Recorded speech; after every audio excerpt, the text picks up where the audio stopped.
G'day guys, welcome back to this Skyline build. Today is the Sunday, the 21st of July. As you saw last episode, the car is not going to run today. Biggest issues being fuel pump's not working and computer won't allow me to connect to the ECU properly. It keeps just connecting and then straight up disconnecting me. So I was gonna spend some time on it today, but actually V80 is going to get its final tune with its new turbos today. So instead of working on the Skyline, I'm going to go down to the coast. I'm going to go pretty much film that because it's going to be really good content, really interesting for people who are following the V80 build. So I'm going to give the Skyline a rest for now. I'll come back to it a bit later in the week. But left it overnight with all that water in it. As you saw last episode, the water was leaking like everywhere, and it is just, yeah, it just kept leaking all night. There's a freaking stupid amount of water everywhere. So that's a real pain. So I'm gonna have to really work on sorting all that out. I'm just gonna have to go over all the hoses, make sure they're all tight, sealed properly. And that little small leak I've got from the water pump, when I get it running, hopefully some of that copper sealant will seal that up. If not, I'm just gonna have to pull the water pump back off and put a gasket on it. Not the worst thing in the world. Just, yeah.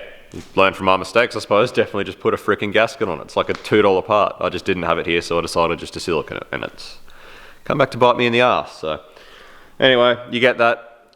So I've traced the power for the fuel pump all the way back to the hangar. So my green wire there, I'm pretty sure I said this last episode, but anyway, the green wire there that I've run all the way from the front of the car, that's where I've traced power to with a test lamp. I haven't gone as far as pulling the hangar out yet to check whether there's actually power in the hangar to determine whether it's actually a cooked pump or whether it's something wrong with the wiring in the hangar. So again, that pump, I never bench tested it. Another mistake I should have made. I've bench tested just about everything else I've put on this car but that pump. So I have no idea whether that pump was working at all because it's a second-hand pump that's been sitting around for a while. So definitely should have bench tested that. So yeah, still got a few things to sort out. So it's not going to run today, but I'm going to keep working on it all week.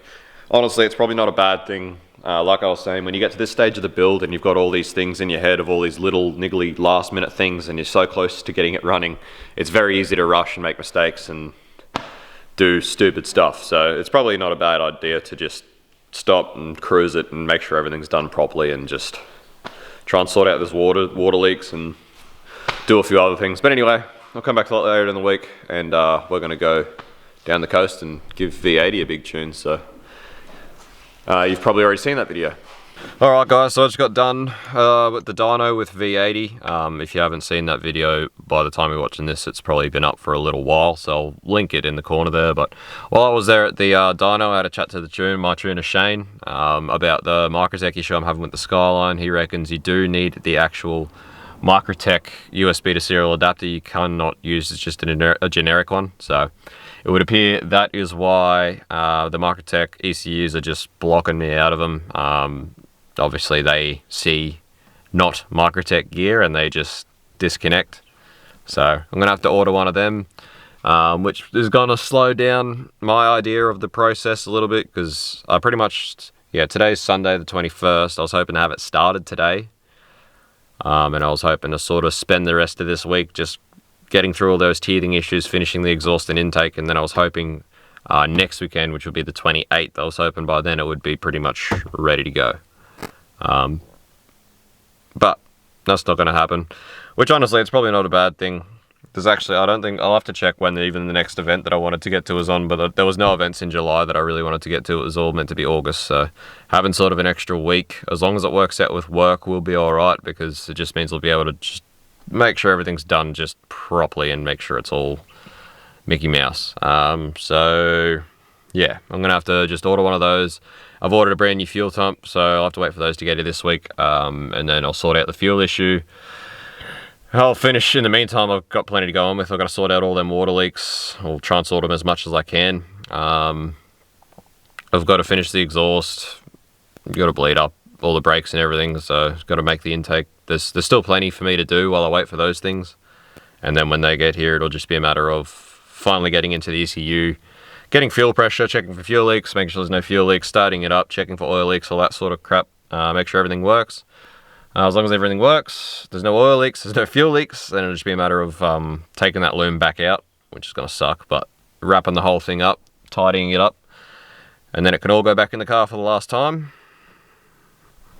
And it'll be good. But anyway, I'm wrecked. I'm absolutely wrecked. So I'm gonna go have a day off and chill out and think about it for a while, and I'll get back. Righto guys, back here. I've ordered my Microtech little laptop serial to USB dongle, so that should be on the way. It's not here yet, but when that gets here, I'll actually be able to connect to the ECU. So also got some other stuff that arrived. My AFR and everything is here. So I bought some rod to do that little exhaust flange thing, so, and a fair bit of my intake, but I'm still waiting on two 3 to 2.5 inch silicon vents for the actual cooler. And I've also ordered a brand new Walbro 255, which is supposedly the fuel pump that's in this. So still not sure of whether this is actually a fuel pump issue or a wiring issue. I'm going to fault find that now. But I figured either way, even if it's not a fuel pump issue, I'm still going to have a use for another Walbro 255 because they're a good pump. So I was happy enough to buy one of those, but that isn't here yet either. So at this stage, I'm going to fault find this fuel pump, try and figure that out. Once that's done, I'll start trying to sort these water leaks out because I need to sort the worst ones. So my plan for that is pretty much this rubber tape that I was using on my loom. I don't know where it's gone, but that rubber amalgamating tape, I'm going to use that on the bolts that I used to blank off the hoses and that. Everywhere I can get just a wrap of that on like a stub where a hose goes, just to help the seal, I'll do that. And then just put it all back together and try and seal up all the hose clamps really well. With the probe wire, I'll put a wrap over the outlet, and then I'll put a wrap over the probe wire, and then try and put the radiator hose back on. Hopefully that'll stop it from leaking. I've gotten to the bottom of the fuel pump issue. It was my incorrect assumption of how the wiring in the hanger is, or the little piece that goes from the hanger to the body plug. So you would have seen on the episode that I assumed that this wire, which is actually a sheath over another wire, I assumed that the inner would be the positive and the outer would be the earth. I was incorrect. This is actually literally just both earths.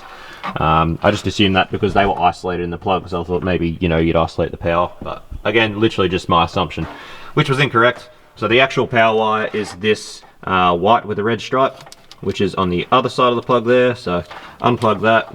I've just put these both into that contact as an earth now, and now the positive goes to that one, and the sense wires for the fuel level still go to the plug, which should still work. So now the fuel pump's turning on as it should. It is the relay's triggering it as it should, so that's good. So it just means I'm going to have a spare 255, which is fine. I'll keep it as a spare, take it to the truck with this thing, or I will probably use it in the Sylvia. So anyway, that's that sorted, which is nice. So I'm going to put that together, which means I can now put it together, put it in the tank, hit the key, and check for fuel leaks. So hopefully this isn't going to be another one of those things where I just start tearing my hair out because there's leaks everywhere. So anyway, worth checking. The other good news for that is it means once I'm happy with the water leaks, and then I'm happy there's no fuel leaks, I can start the car. So even though I can't get onto an ECU, because I don't have the right adapter for the Microtech, my old ECU, the MT8, the blue one, still has my old tune on it, which is for these injectors for this motor. So I'm pretty happy to actually use that ECU for startup. So if I can get this sorted, we may have it started today, which is pretty exciting. So pump's all back together. So time to hit this key and try and make sure we don't have any fuel leaks. Fingers crossed. Fuel pressure. We've got fuel pressure. Well, that's good. Well, still early days, but touch wood, I can't see any leaks. Nothing at the hanger. Nothing dripping on the ground. I think we're good, but awesome. That's really good. I'm stoked with that. So, oh, it's bled right back down. So it seems to be fine. All things considered, that's a win. Checked on the Defi when the fuel pump's really going. It's at the moment it's at like 4.3. 100, I don't know, I'll have to check the actual measurements, but it is getting plenty of pressure, so that's awesome. There's no leaks. Injectors aren't firing yet, but there's no leaks from the actual rail on top of the injectors, so that's wicked. The little bung on the top of the rail's not leaking, so that's wicked. All the fittings aren't leaking, so that's wicked. So I'll call that a win. That's awesome. So yeah, glad that was just a little wiring issue, so that's good. It's really good. All right, so that's all sort of finished up nice. It's sort of really nice when you get to start getting to the point where you can actually start doing things for the last time, which is nice. So I dumped all the water out of it that was left, which was not much. So what I had read online, I'll get my light so I can show you guys a bit better. All right, so I was reading up some forums and I found that this slotted hole in the pump, the one that shares with the timing cover, apparently that is an RB25 thing. Apparently RB30 water pumps do not have that hole slotted. So don't quote me on that. This is literally just what I read on the internet. So, could be wrong. But that's what I read, is that the 25 pump has a slotted hole for the timing cover there, and apparently when you install them on the 30s, they do leak. So, as a last resort, what I've done is just pumped that full of RTV. That slot in that hole there, I've just filled it with RTV. As you can see, I've packed it in. That's why I emptied all the water out. So I'm just going to let that go off for a while. And I'm going to hope that that, coupled with a bottle of that radiator seal stuff, will seal that bit of a leak there. I'm hoping. That's all I can really do. At the end of the day, if it's got to come off, it's got to come off. So if I can avoid anything before now and then to do that, then I will try. So I haven't got to the water actual hoses yet. I'll get there. At the moment, I'm making a throttle bracket for my throttle cable for my forward facing. How I'm doing that is just a good old bit of cardboard, make a net, make a throttle bracket. So I just plan on mounting it off these two bolts on this side of the throttle body so that it holds the throttle cable out like that. So that's what I'm up to here. So just making it out of scrap. I actually realized that these two holes that are already in this bit of scrap look like they're actually probably just about perfect for that throttle body. So I'm just going to cut them, and I'll cut this off and just have a look how it looks like on there. But just another long, tedious job, which is probably not that good to make content out of. It's just a matter of drilling, bending, making it work. So the old scrapyard king. So this is what I've come up with. I was right, those bolt holes were exactly the right distance for the throttle body, so that's pretty cool. As with all things you manufacture, it's just a really long, painful process of fit and test, and then refine, and fit and test and refine. I've just got my first little intake piece there in the battery in just to make sure it doesn't fail in anything. And yeah, sits well. So that's easy enough. Just jump in the car and test it.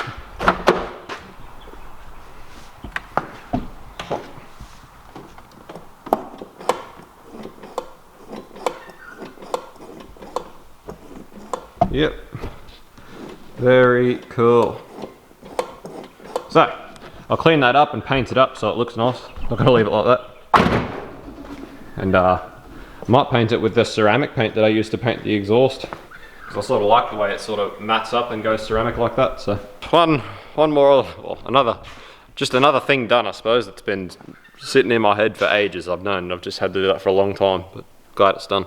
Alrighty, so while I'm putting some paint on that throttle bracket, I just put the car up. I checked the gearbox filler. The gearbox has enough oil in it, so that was that 2.5 litres plus that bit of smooth shift. Seems to have been enough for that gearbox once it's settled, so that's fine. Looking around, sump plug's not leaking, which is awesome. My little bung that I put in the sump isn't leaking at all, so that's awesome. So there's no oil leaks from the sump, which is wicked. So it's just going to be a matter of fittings on the turbo and that sort of thing if there's any oil leaks. Also, I did have a quick look at the second part of the dump pipe that I made. I think I'm going to have to remake it because it hangs a bit too low, and I do have a bit of room to go up.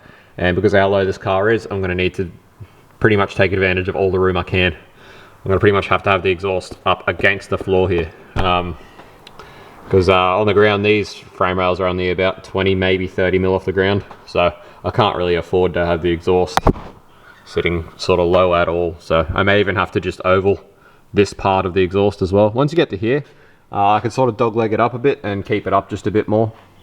Keep it high pretty much to the rest of the car, but just right here there's not much choice, and yeah, I can't afford to lose any clearance. So I may have to remake that little piece of dump pipe, which is that one there. But that's alright, that'll be another episode. I'm not too worried about that today. So anyway, all under the car is looking pretty good, and I'm pretty happy with it. So now that I know that gearbox has definitely got enough oil in it, I'm pretty happy to whack the shifter in. So once the shifter's in, it means I can select gears, which means I can then actually try and do up my crank harmonic balancer pulley bolt, crank bolt. So I've got here my shifter that I got off Adam. And as you all know, I've also got my GK Tech shifter bush.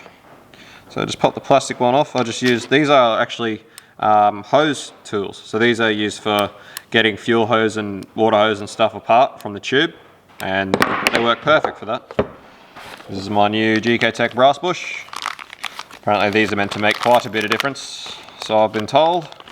So I decided to buy one, considering that I was already buying some stuff from GK Tech and had to justify having to pay for shipping. I thought I may as well get one. So what I'm actually going to do before I pop that on is just grease it a little bit.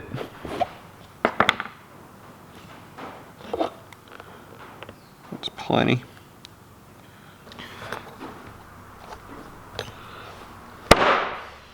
Pop that on. Beautiful. And I'm also just going to put a bit of grease. Oh, that's way too much. Just on the bushing as well. And then I'll pop that in the car. And then for the first time, I will actually be able to test how the selector is in this gearbox, because I've never actually put a shifter in it and tested how it selects gears. So that'll be good. So I've managed to get the shifter in and everything feels alright, but I am having a lot of trouble with this little circlip. So obviously the little circlip is meant to lock into the top of the mount there to keep everything down there, but for whatever reason the clip is just way smaller than that hole.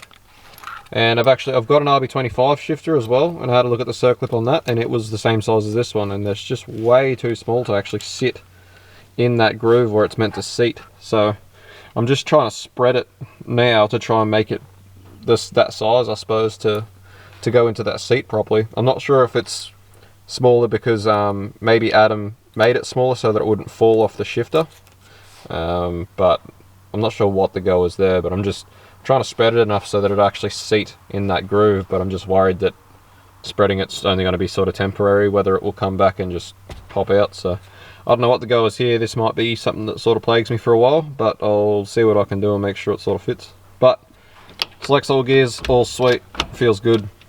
So just gotta try and make sure it doesn't pop out. Alright, so I had a bit of a bright spark.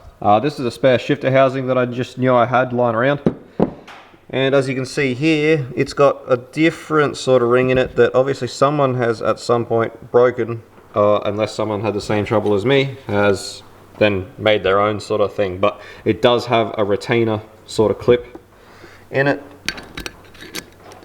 And that circlip, I don't know, almost seems like the circlip's meant to go under that retainer or something.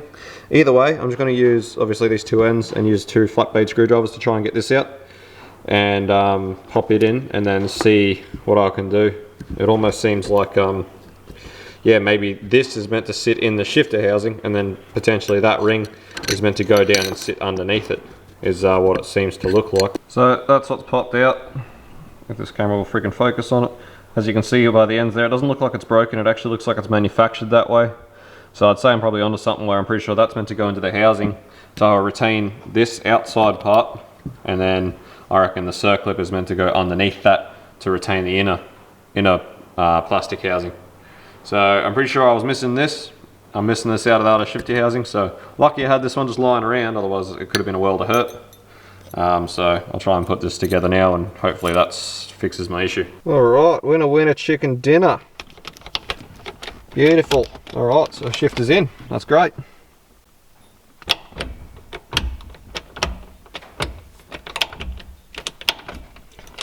Fucking beautiful. Lovely. Alright, so now I'm going to put that in fifth and see if just that's enough load for me. Oh, actually I've got a handbrake now. Should I trust it? Yeah, fuck it. Put the handbrake on, put it in fifth gear, and now I'm going to jack it up and try and do up my crank bolt. So this is my little spacer bolt thing that I said I was going to make for the top bolt in the exhaust flange. As you can see, pretty gross looking. So that's just made out of this tubing that I showed you the other day. And on the way out here today, I got some 8mm gal rod. So that will just allow me to essentially get a bolt into that top hole on that exhaust flange. So that way I can do it up from right at the back. Alright, so scratch that idea, it's just not going to work. I just cannot get it started in that bolt hole. So I don't know if it might be a little bit out or what the go is, or maybe I just, because of this, the design of the dump, maybe I just can't get enough down on the angle to actually get it started. But I simply cannot get a bit of threaded rod started into that bolt hole. I've wasted too much time on it now, so just the 4 bolt holes is going to have to do. Hopefully they do enough. It is a 12mm flange, so hopefully there's enough integrity for those 4 bolts to really hold it. So that's just how it's going to have to stay. Righto, so I went over most of the water connections that were leaking on the car. All of them were actually quite loose, so I don't know what happened there. I might have just done them up with a small flathead and just forgot about them or something, but all of them were quite loose, so I've tightened them all right up. Hopefully that is all good. Also, for the one where I've got the probe in for my fan controller, I have used my rubber amalgamating tape just to make sure there's a good seal over that little probe wire. So that's all good. So yeah, hopefully that's all my water leaks sorted. I'm not going to put water in it again until tomorrow. I want to get that RTV in that slotted hole time to set and go off. And hopefully that fixes that leak, and hopefully that's all my water leaks sorted. Fingers crossed. So just sorting out alternator wiring now. I've pretty much wired everything up. I've just put my big spades on the end of the sense and the charge light wire. And obviously heat shrunk them different colors. These go on the pins inside the little plug. So although my new alternator plug is coming, I probably won't bother putting it on until I have to. So as long as this works, I won't bother, because it's just more work I don't really have to do. So I don't know which one's what on the alternator as far as the sense and the charge. Just from looking at a few pictures online, I'm pretty sure the bottom pin will be the sense and the top pin should be the charge light. So I'm hoping that's the way it goes. That's how I'm going to hook it up. And I'm hoping if it's wrong, I'm hoping it doesn't do anything bad. But that's just how I'm going to hook it up at the moment. And the good thing about having them not in a plug, obviously on pins, is if it doesn't charge or something, I can always just try flipping them over. So that's what I'm gonna try, and then yeah, when I start the car up, that should be the telltale sign of whether it's right or not. Alrighty, so Dad and I bled up the clutch master, which was a real pain. So I do have a clutch now.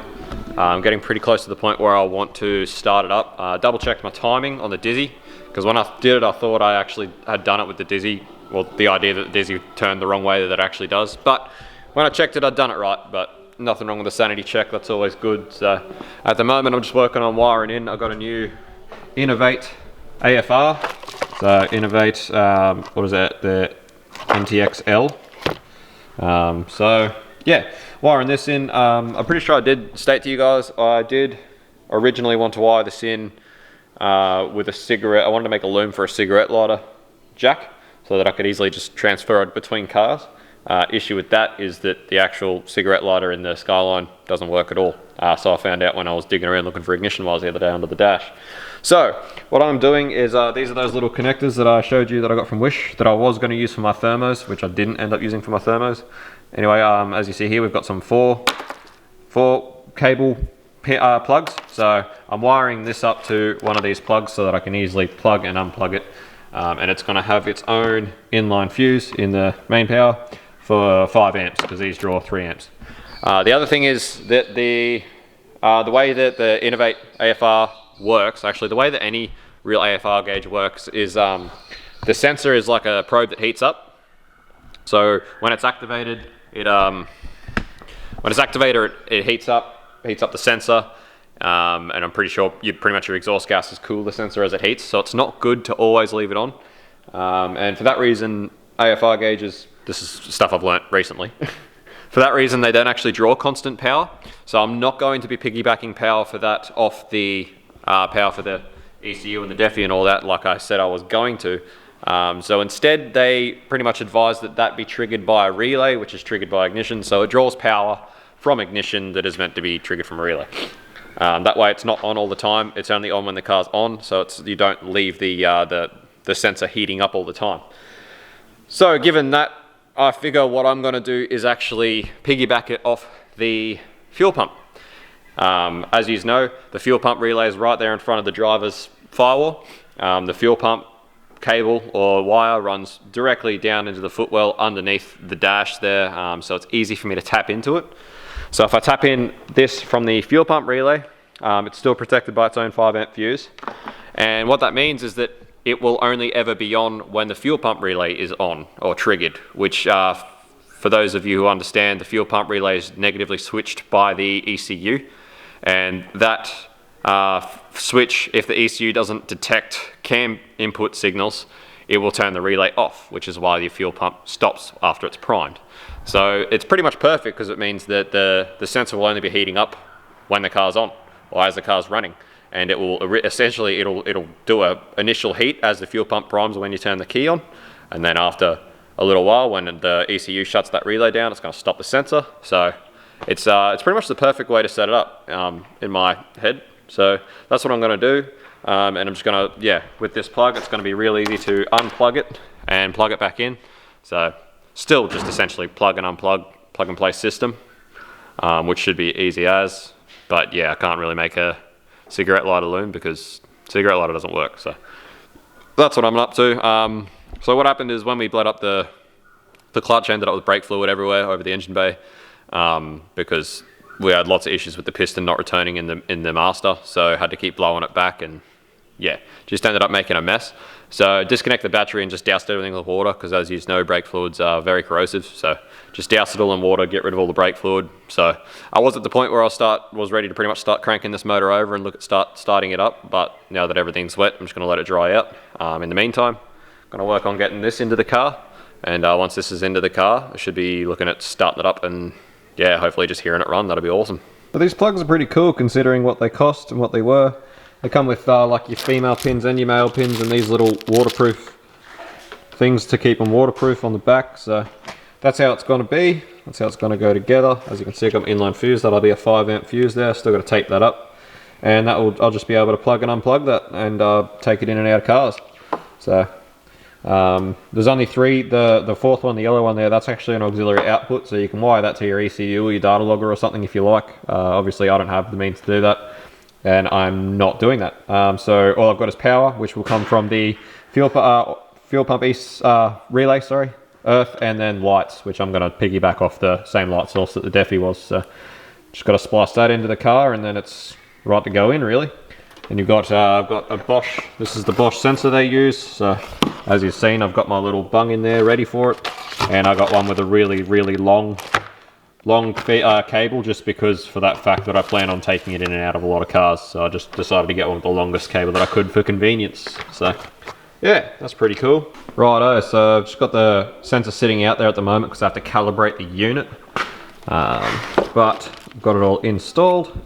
Just need to connect the battery so I can calibrate it. So the calibration process states that it needs to be powered up for 30 seconds. So this is where having it wired the way I have with the fuel pump relay could be an issue. But show you where I've put it, just here on my column next to my Defi. Nice and easy. So alrighty, so that is my AFR calibrated.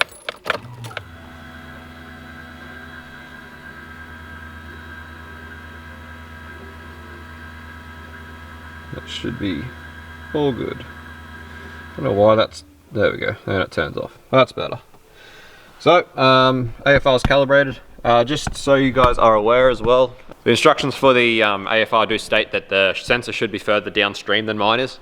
So they pretty much state that where my sensor is placed is too close to the turbo. They reckon at least 24 inches downstream. So I figure the worst that's going to happen is I might go through sensors pretty quick. But if that's the case, if I find I keep going through sensors, then I will move it. I'll move the location. But anyway, either way, that's calibrated and in. So I'm at a point now where I'm pretty much ready to start cranking this thing over and see if it starts. So I'm just going to put my old ECU on, change the ECUs over. Also, this is the other thing I forgot to show you, is I did put a vacuum line on that for the brake booster. So yeah, I just wanted to bleed up the clutch for startup, just so in case it does anything funny on the flywheel, I've got a clutch there to go, but it doesn't get connected, so it doesn't have any water in it, so I'm not going to run it for long. I just want to start it and hear it. So that's ready to crank over.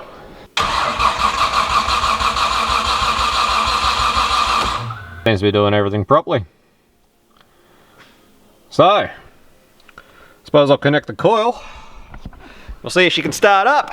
I reckon go first here. Oh, this is exciting. What an exciting little night this has turned out to be. So, fingers crossed.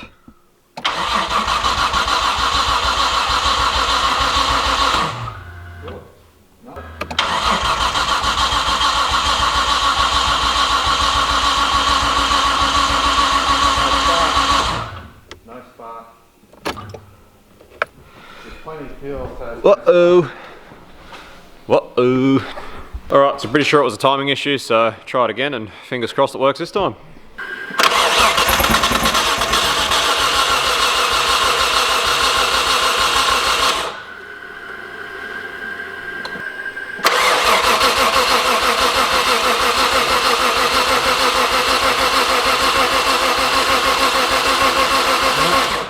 Righto guys, no dice tonight, doesn't want to play the game. Sort of been through the timing a fair bit, pretty confident it's timed correctly.